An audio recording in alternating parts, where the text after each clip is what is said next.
சென்னையின் பல்வேறு இடங்களில் இரண்டாவது நாளாக மழை பெய்து வருகிறது. இது குறித்த விவரங்களை செய்தியாளர் கன்னியப்பன் வழங்க கேட்கலாம். கன்னியப்பன், எந்தெந்த பகுதிகளில் மழை பெய்து வருகிறது, விவரங்கள்? மோனிஷா, சென்னையின்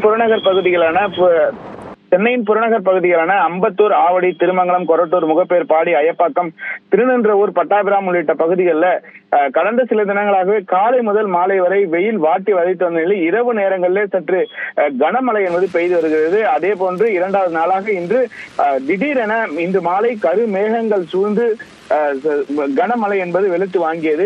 குறிப்பாக ஒரு மணி நேரத்துக்கு மேலாக கொட்டி தீர்த்த மழையின் காரணமாக இந்த பகுதிகளில் மிக கடுமையான மழைநீர் என்பது சாலைகள் தேங்கி வாகன ஓட்டிகள் கடும் அவதிக்கு ஆளாகினர். குறிப்பாக ஆவடி தமிழ்நாடு வீட்டுவசதி வாரிய பகுதி, அம்பத்தூரிலிருந்து ஆவடி செல்லக்கூடிய சிடிஎச் சாலை, அம்பத்தூர் தொழிற்பேட்டை உள்ளிட்ட பகுதிகளில் அடைமழையின் காரணமாக வாகனங்கள் எதிரே செல்வது தெரியாத அளவிற்கு மழை கொட்டி தீர்த்தது. குறிப்பாக சென்னையின் புறநகர் பகுதிகளில் இந்த வெயில் காரணமாக காலை முதல் பொதுமக்கள் வாட்டி வதைக்கப்பட்ட நிலையில இரவு நேரங்களிலும் மாலை நேரங்களிலும் தொடர்ந்து மழை பெய்து வருவதால் தற்போது குளிர்ச்சியான சூழல் நிலை வருகிறது. மோனிஷா, விவரங்களை பதிவு செய்தமைக்கு நன்றி கன்னியப்பன்.